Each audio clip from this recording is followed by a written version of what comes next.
ये देखना है इसमें 2Ag प्लस, यहाँ पे ये प्लस, ठीक है। तो सबसे पहले हमें फॉर्मूला क्या है वो याद रखना पड़ेगा। क्या फॉर्मूला आएगा, याद है? E of the cell, that E naught cell, NF E naught cell equal to 2.303 RT upon NF log Kc, ठीक है। सो इसमें हमें कौन सी फाइंड करना है, log Kc कैलकुलेट करना है।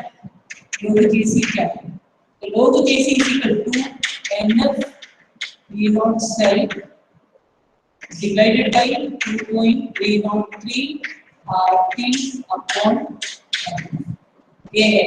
सो इसको हम शॉर्ट वे में कर लेते हैं।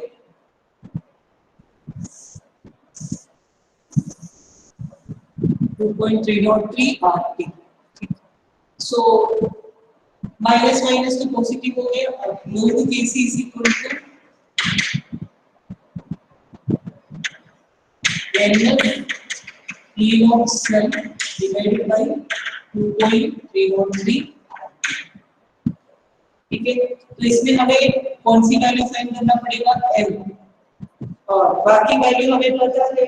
r का वैल्यू क्या है, r equal to 8.314 joule per volt per kelvin, और टेम्परेचर स्टैंडर्ड टेम्परेचर लिखना है 298 केल्विन, और फैराडे का वैल्यू हमें पता है 96,500, ठीक है। सो log Kc का वैल्यू फाइंड करना है, तो इसीलिए हमें एक शॉर्ट इक्वेशन में करना पड़ेगा। कौन सी शॉर्ट इक्वेशन है, E naught cell equal to 2.303 RT upon NF log Kc, और ये सब मिला के एक वैल्यू आएगा। मैं मिटा रही हूँ पूरा ऊपर की,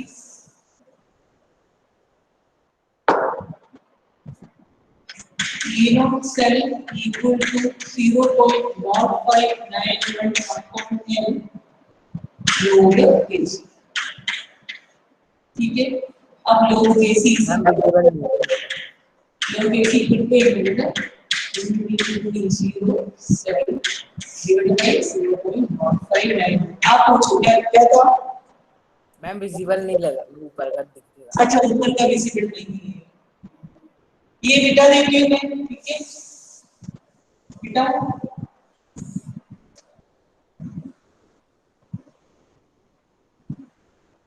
ये बस लिख लो, लिख सकते हो। ये विजिबल है आयुष, ये विजिबल है, बस यही लिखना है। log Kc is equal to n E naught cell divided by 0.05। इसमें n कैलकुलेट करने का वो तरीका याद होगा तुम लोगों को, इक्वेशन स्प्लिट करके लिखना पड़ेगा। Cu converted into Cu2 plus Ag plus converted into Ag solid, aqueous, this one is aqueous and this one is solid। अब इसमें से what is oxidation half and which equation is related to reduction half बता सकते हो। Cu converted into Cu2 plus, इसमें क्या process हो गया बताओ, कोई भी बता दो। हाँ, रिमूवल ऑफ इलेक्ट्रॉन हो गया। सो रिमूवल ऑफ इलेक्ट्रॉन, तो इलेक्ट्रॉन कहाँ ऐड करना पड़ेगा, right hand side Cu2 plus, इधर आ जाएगा 2 इलेक्ट्रॉन, ये आ जाएगा इक्वेशन नंबर 1। और Ag प्लस Ag में कन्वर्ट हो गया, प्लस को एटम में चेंज करना है तो इलेक्ट्रॉन ऐड करना है RHS में, नहीं LHS में। How many electron we have to add, 1 electron. So Ag plus 1 electron giving Ags, equation number 2। अब ये बहुत आसान है, how to equate these two, number of electron on both the sides same, both equations same, multiply equation 2 by 2, we get 2Ag plus 2 electron giving 2Ag, this is equation number 3, 2Ag plus 2 electron। So net equation क्या आएगा, Cu plus 2Ag plus giving Cu2 plus 2Ag. Equation number 4, all number of electron will be, ये number of electron calculate करने के लिए यहाँ तक तुम्हें step लिखना पड़ेगा, ठीक है। ये हो गया 2 इलेक्ट्रॉन। अब E नोट सेल कैलकुलेट करो, E naught cell equal to, बताओ, E naught cathode minus E naught anode, ठीक है। ये दोनों दिया हुआ है, इसमें आपको क्या लगता है कैथोड कौन सा है, एनोड कौन सा है, बताओ बताओ। Which is cathode and which is anode? Cathode मतलब जो दो वैल्यू दिया है उसमें से हाईएस्ट वैल्यू कौन सा है वो कैथोड बन जाएगा। कौन सा हाईएस्ट है, Ag। Cu कैसे हाईएस्ट वैल्यू कितना है, दोनों पॉजिटिव है, देखो प्लस 0.0 वोल्ट। सो दोनों पॉजिटिव है तो हमें कंपेयर करना बहुत आसान है। Which is the highest value and that is considered as the cathode because electrochemical series is based on reduction potential। Reduction हो रहा है कौन सी इलेक्ट्रोड में, कैथोड में। तो ये आपको ध्यान रखना पड़ेगा, दोनों अगर पॉजिटिव वाले हैं उसमें से कौन सा हाईएस्ट वैल्यू पॉजिटिव है तो वो आ जाएगा कैथोड। सो E0 कैथोड कितना आएगा, इक्वल टू कैथोड का कितनी है 0.80 माइनस और कॉपर का 0.34, आंसर कितना आएगा 0.46 आ गया, 0.46 वोल्ट। लिखो, सबको मिल गया वैल्यू, मिल गया सभी को, ठीक है। ये हमारे ज्यादातर कैलकुलेशन यहाँ तक है ज्यादा, अब इसको मिटा रहे हैं ताकि मैं आगे बढ़ूं इसको लेके यहाँ, ठीक है। बीच में लिख लेती हूँ, थोड़ा जोर से लिख लेती हूँ। और लोग कैसी कैलकुलेट करना है, number of electron 2 into E naught cell हमने कैलकुलेट किया है 0.46 डिवाइडेड बाय 0.0591। ये तुम कैलकुलेट करो, कैलकुलेटर से कैलकुलेट करो, ये 2 इनटू 0.46 डिवाइडेड बाय 0.0591 क्या वैल्यू आएगा इसकी। इसके बाद हमें लॉगरिथम बताना है, कोई भी फर्स्ट कोई भी बता दो आंसर और उसके बाद हम उसको लेके आगे बढ़ेंगे, ठीक है। किसी को मिला है 15.5668, ओके 15.566, ठीक है। मैं ले रही हूँ 15.5668, ये वैल्यू ले रही हूँ, पूरी वैल्यू लेना है।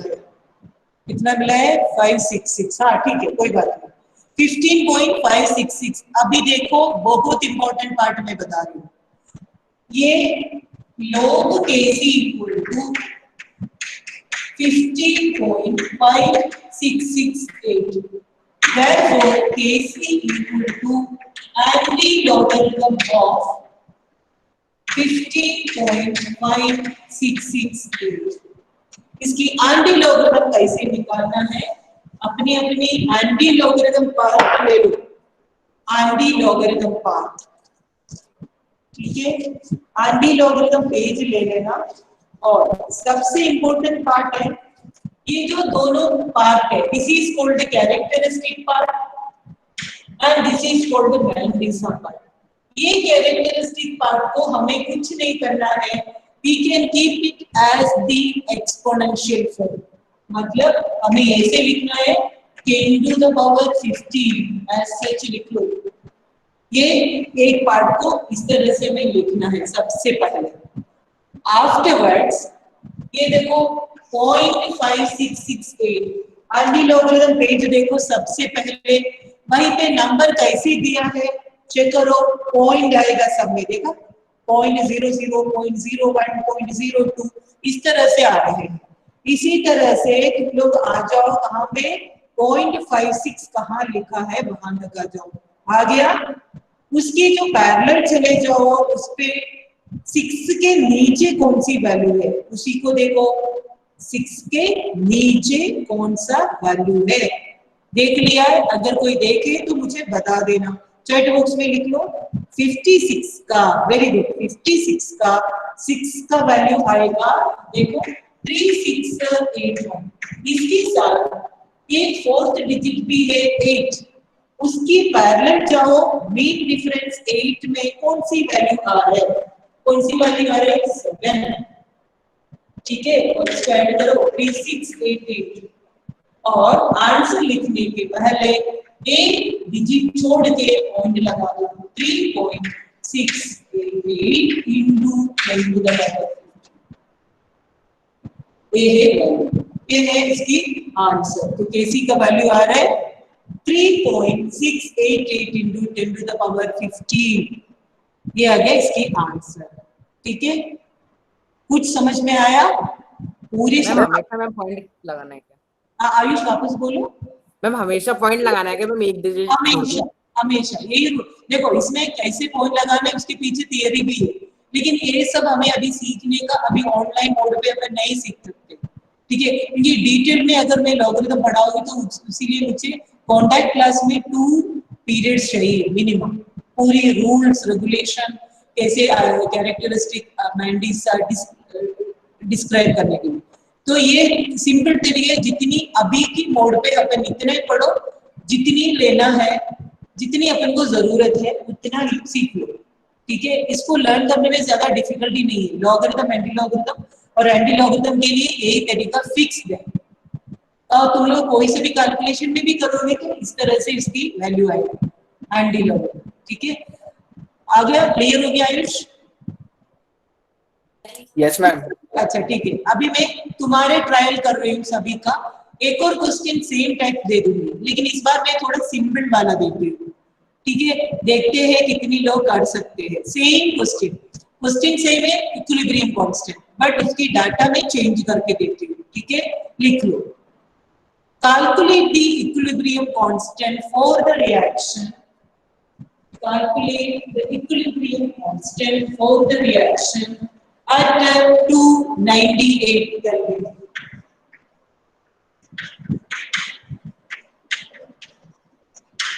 Write this equation.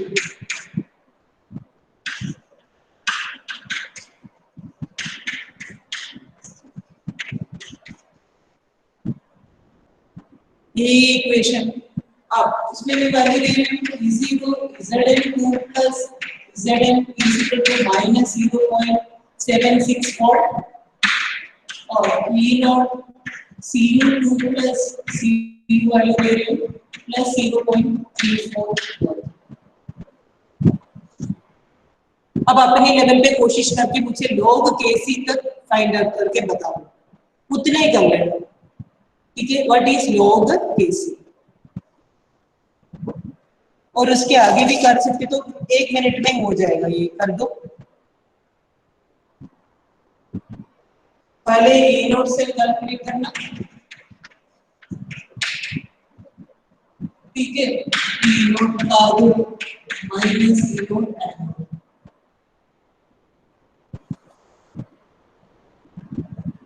फिर उसमें सब्स्टिट्यूट करो log Kc is equal to क्या लिख लेना,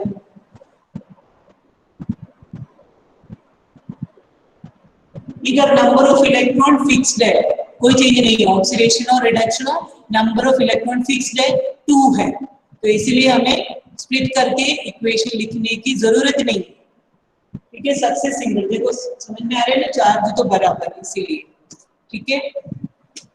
किसी को मिला है केसी, लोग केसी फाइंड करके बता दो मुझे।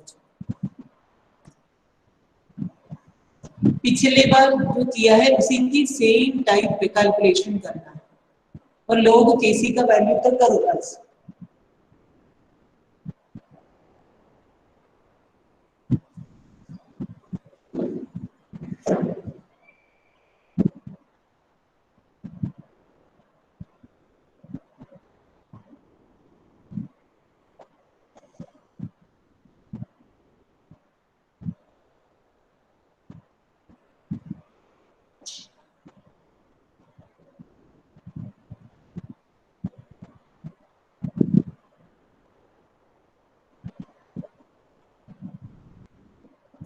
वेरी गुड पूनम, 37.225, ठीक है।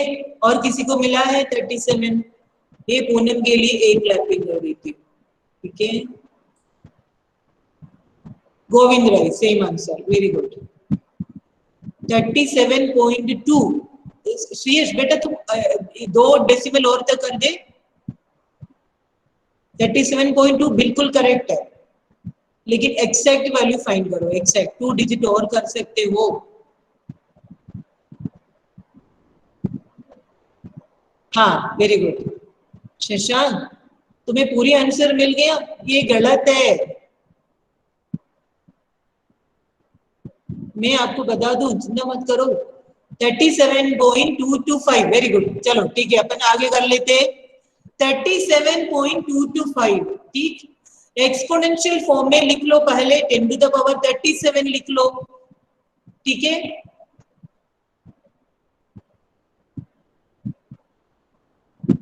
और किसी का आंसर बता दो ताकि मैं भी लिख लेती हूँ बोर्ड पे। क्या आंसर था? 37.2 25 25 है। एक और 0 250 है। yes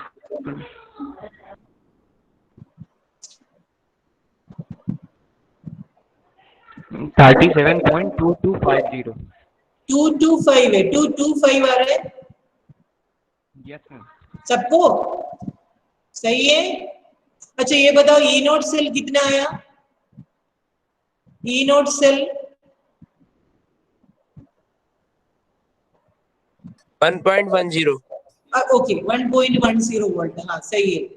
लेकिन यहाँ पे जो आंसर दिया है वो गलत आंसर है, इसीलिए मैं खुद करना चाहती हूँ, ठीक है। तो मैं खुद कर लेती हूँ पहले लॉगरिथम एंटी लॉगरिथम से। हाँ तुम्हें वैल्यू मिला है 37 पॉइंट, इधर थोड़ा गलत आंसर लिखा है इसलिए मैं खुद करूँ। log KC is equal to 37.226, ये मैं ले लूंगी 226। अब मैंने क्या बोला था, इसको एक्सपोनेंशियल फॉर्म में लिख लो 10 टू द पावर 37 इंटू, और इधर हमें कैलकुलेट करना है 2 एंटी लॉगरिथम ले लो 22 का 6 ले लो, 22 का 6 कितना आया? 1683। हाँ सही आंसर था तुम्हें, क्योंकि इधर दिया है वो गलत है, ये आंसर सही है 1.683 into 10 to the power 37, very good. Shashank ने भी ये आंसर किया था, वेरी गुड। ये आंसर ऐसे मिलेगा, गुड।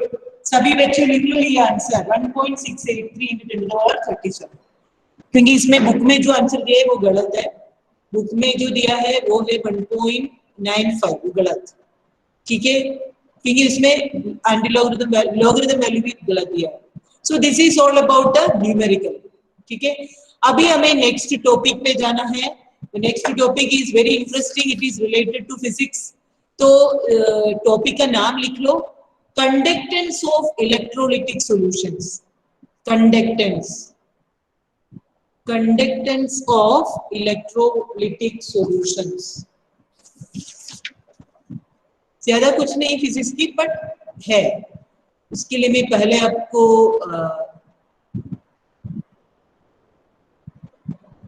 स्टडी मटेरियल पहले ले लेते हैं अपन, ठीक है।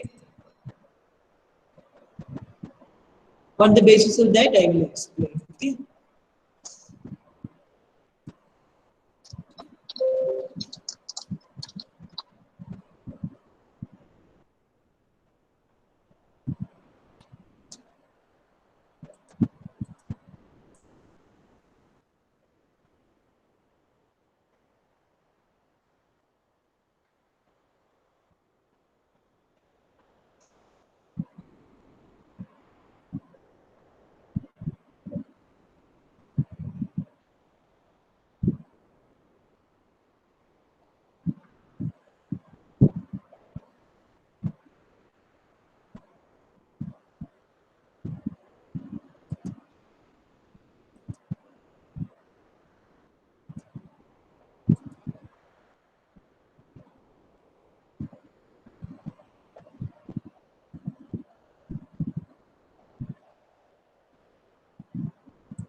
So every time we have problem here. It's very interesting.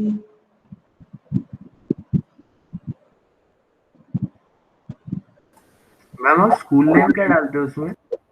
School का नाम, दिस इज नहीं द मैं प्रॉब्लम जहाँ क्या डालते हैं एग्जैक्ट? है।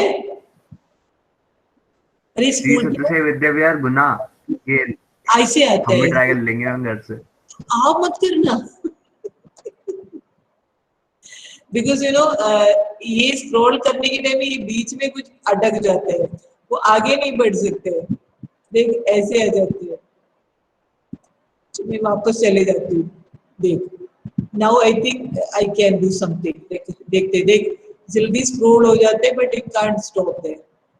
When I was check the same slide I could, but अब यहाँ नहीं हो रहा है। देख अरे इससे नहीं होता है, इसको मैं स्टॉप कर देती हूँ, यही सही रहेगा। मेरा टाइम बर्बाद हो रहा है पूरा, ठीक है। सो अभी वापस आ गई मैं, ठीक है। So you can write the heading conductance of electrolytic solution, ठीक है। आप ये बताओ व्हाट इज कंडक्टेंस। फिजिक्स की थोड़ी बैकग्राउंड है ना, तो बता दे what is conductance.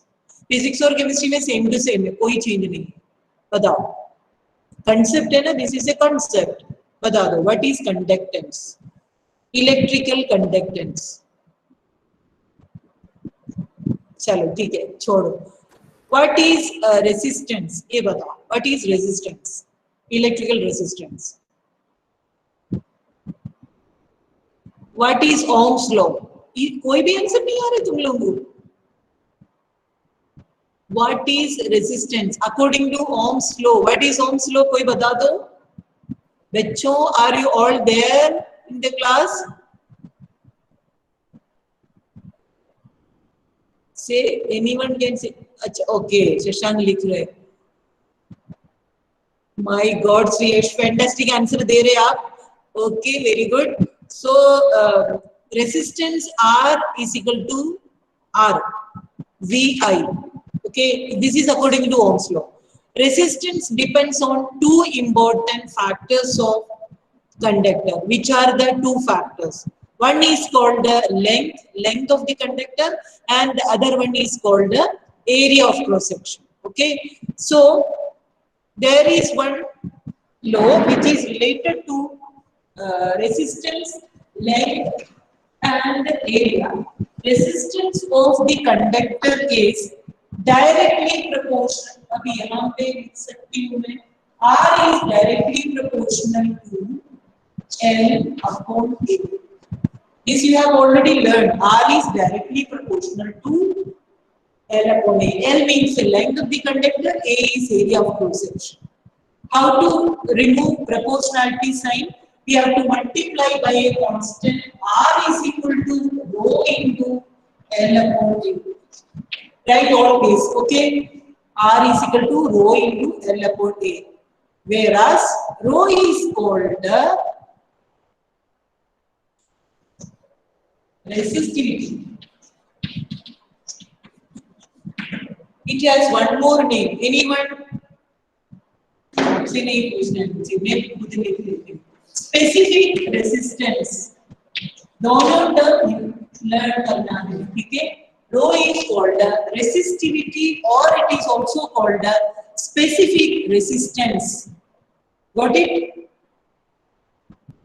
What is reciprocal of resistance? What is the particular term?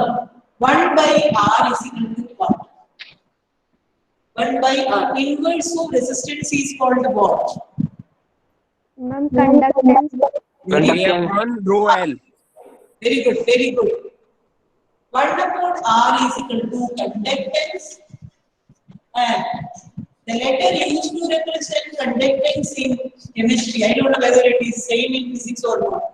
Anyway, conductance is represented by the symbol G.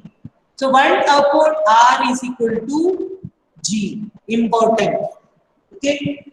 So how to calculate G? 1 upon R is equal to G, which is equal to 1 upon rho into A upon L. सही है? Therefore, we can write G is equal to A divided by rho into L. Rectangular box में लगा दो. G is equal to A into rho A divided by rho into L. This equation and this equation. ये दोनों equation आप rectangular box में लिख लो. ठीक है? लिख लिया. रब करो मैं पहले वाला. Yes, ma'am. पहले अपनी पूरी फंडामेंटल टर्म लर्न करें और इसके बाद उसकी कंटिन्यूएशन में जो थियरी है उसको पढ़ना है. डायरेक्ट में थियरी पढ़ाऊं तो आपको समझ में ही आएगा.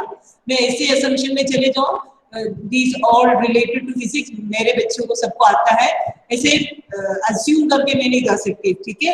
इसलिए छोटी छोटी बातें मैं पहले बता देती हूँ, उसके अकॉर्डिंगली बताऊँ. ठीक है? 1/rho is called what is 1/rho? Inverse of resistivity is called a conductivity. Because conductivity. So conductivity, and it has one more name, specific conductance. लिखो specific conductance. Specific conductance. लिख लिया.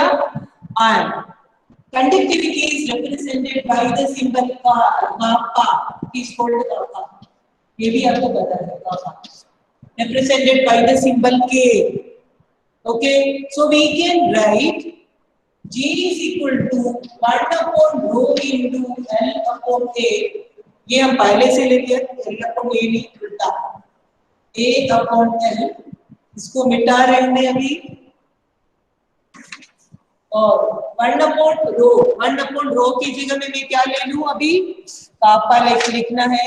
So we have one more equation. G is equal to K into A/L. Rectangular box में लगा दो. ठीक है? G is equal to K into A/L. Therefore, K is equal to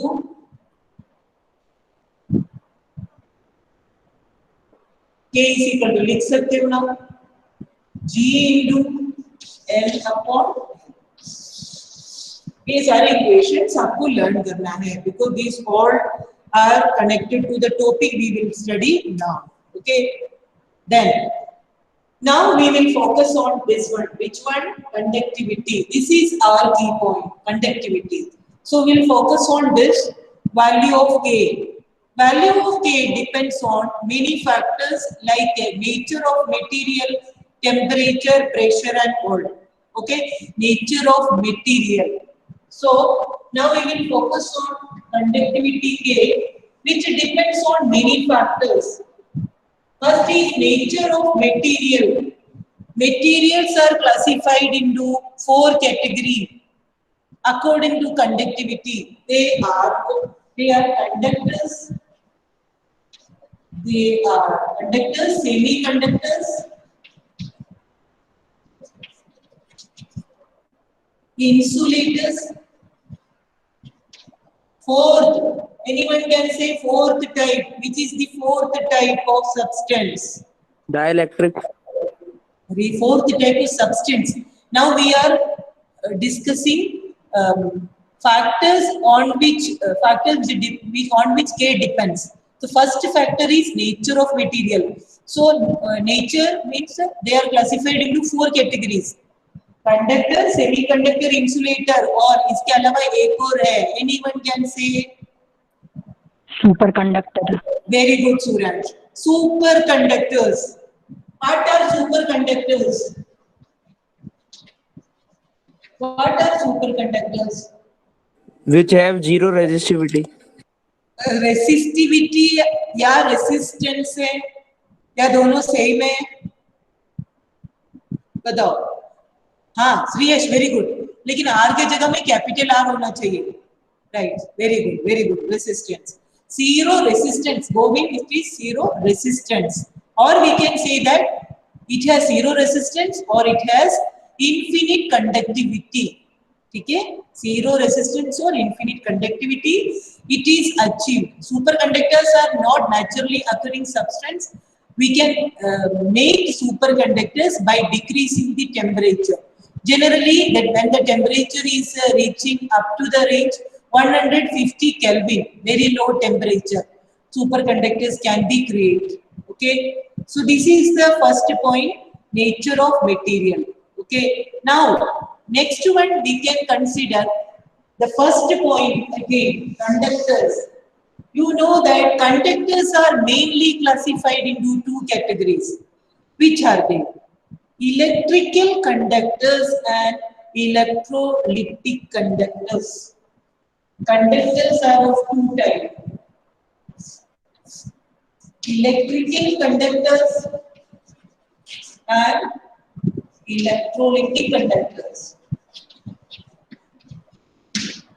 Electrical conductors and electrolytic conductors. What is the difference between these two? Major difference. Can you say which is the major difference between electrical difference and electrolytic conductor? Electrolytic and electrical. Any idea?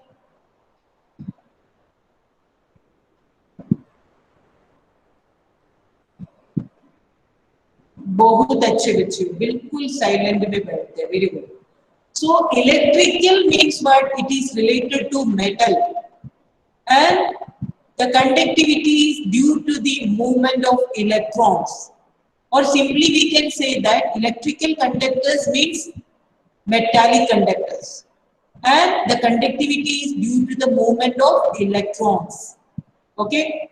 Now electrolytic conductor means conductivity of solution. There the charge carrying particles are ions. Ions are the electrolyte. But we can't say that electrolyte, because according to the concept, electrolytes are those substances which undergo decomposition. Okay. Other way it is correct. It conduct electricity. Correct. It is correct. So electrolytic means the carriers are ions, and electrical means the carriers are valence electrons. Can you say one more difference between these two? These are the two major differences. One more difference is there. Anyone can say? First difference is charge carrying species. First case it is valence electron, and second case it is ions. One more major difference is there. Many differences are there, but one more major difference we can correlate. Anyone can suggest?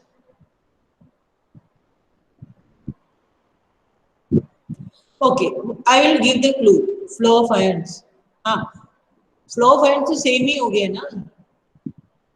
Flow of electron and okay, that is same. Charge carrying one is electron, another is ions.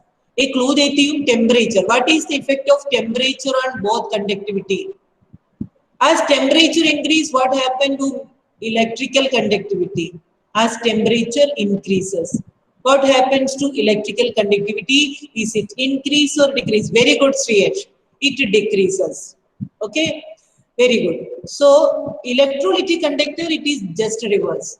As temperature increases, conductivity will also increases. So these are the two major differences between electrical conductor and electrolytic conductor. Okay. Now we will discuss detail about the second one, the conductance of electricity by ions. That means electrolytic conduction. Okay. So what are the factors? First one you have done in physics. That's why we are focusing on second, because electrical and electronic, these are mainly related to physics. So in physics you have done everything in detail. No, वो temperature बढ़ने की वजह से क्यों बढ़ जाता है उसमें? आयंस की, इलेक्ट्रोलिटिक की बात कर रहे हो? अच्छा, ओके, बता दो. जैसे हमने नॉर्मल एक वेसल में सोडियम क्लोराइड सोल्यूशन रख दिया है, ठीक है? Sodium chloride conduct electricity solution. अगर मैंने टेम्परेचर बढ़ा दिया, इसका मतलब क्या है? Molecule get energy. Which energy? Heat energy.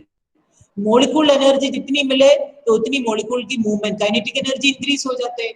So kinetic energy increase होने का मतलब क्या है? Conductivity will increase. because conductivity means what? Movement of particles. So in this case, movement of particle means movement of ions.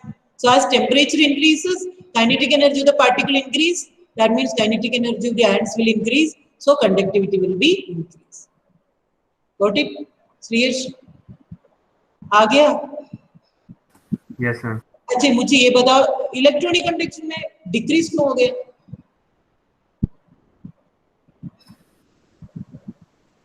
क्या? Electronic conduction आज temperature increase करेगा तो decrease क्यों हो गया? उसकी रीजन क्या बताया? 5 मिनट बाद बताता हूँ। है 5 मिनट बाद बताता हूँ, अभी याद नहीं आ रहा। करेक्ट, ये सही है। रेट ऑफ कोलिशन इंक्रीजेस, ठीक है। सो क्योंकि उसकी जो रेसिस्टेंस है ना, रेसिस्टेंस को उसको डायरेक्ट अफेक्ट करते हैं, ठीक है। रेसिस्टेंस इंक्रीज हो जाते हैं, रेसिस्टेंस इंक्रीज हो जाते हैं तो कंडक्टिविटी डिक्रीज होता है, ठीक है। जितने हमारा काम की है ना उतना ही मैं बताती हूँ, ठीक है, वरना तुम लोग फिर दुखी हो जाएंगे, ठीक है। सो इसके जो फैक्टर्स है वो हम अगले क्लास में बता देंगे, क्योंकि वो डिटेल्ड वाला है। हो सकते हैं हमारी 2 क्लास में ही खत्म हो जाएगा चैप्टर, ठीक है, मतलब थियोरेटिकल पोर्शन। लेकिन इसके न्यूमेरिकल पोर्शन के लिए मुझे 2 पीरियड और चाहिए, ठीक है। तो हम इधर से बाइंडिंग कर दे, ठीक है। तो शांति पाठ कर लेते हैं।